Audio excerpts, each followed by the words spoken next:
Bonjour à tous, on commence ce tour de la presse sportive par le journal L'Équipe qui révèle ce matin comment Didier Deschamps a convaincu Lucas Hernandez de rejoindre les Bleus.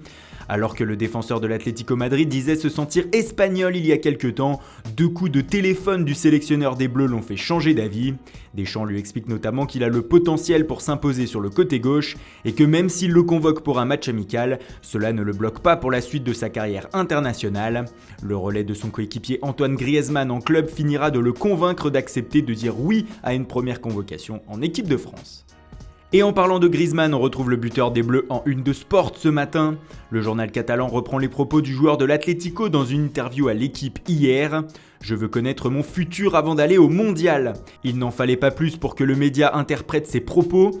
Pour Sport, Griezmann est pressé de concrétiser son transfert au Barça et va refuser l'offre de prolongation des Colchoneros.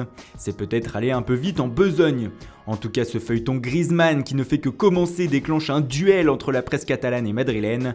À la une de Marca ce matin, on retrouve une phrase de Diego Costa qui aurait dit à l'attaquant des Bleus de rester la saison prochaine. « Maintenant, tu ne peux pas me laisser seul », aurait-il lâché. Dans l'autre journal catalan Mundo Deportivo, c'est Adrien Rabiot qui s'affiche en une ce matin. Le journal local rapporte que le FC Barcelone voulait acheter le milieu de terrain du PSG l'été dernier.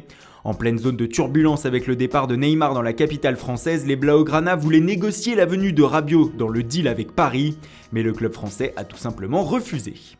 Et on en vient justement à l'actualité du club parisien qui se cherche déjà un nouvel entraîneur pour la saison prochaine. Mais selon le Parisien, une première piste serait tombée à l'eau pour les dirigeants du PSG.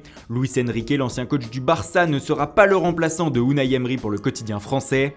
Le technicien espagnol serait en effet proche de rejoindre Chelsea la saison prochaine et aurait donc décliné la proposition parisienne. En Italie, c'est un joueur de Ligue 1 qui fait la une ce matin. Le défenseur central de Monaco, Camille Glick, fait poser une question au quotidien Tuttosport.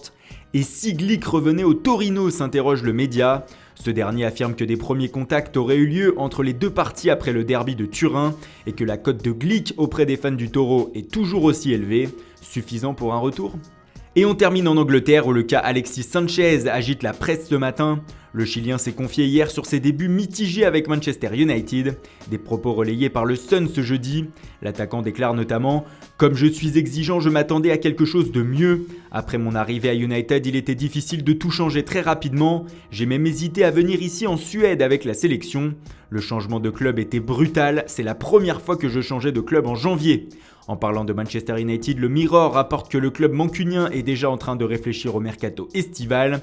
Selon le tabloïd, José Mourinho voudrait retenter sa chance pour Raphaël Varane cet été. Il serait prêt à proposer 45 millions d'euros au Real Madrid. Voilà, c'est tout pour aujourd'hui. Merci pour votre fidélité. Bonne journée à tous et on se retrouve dès demain matin pour une nouvelle revue de presse.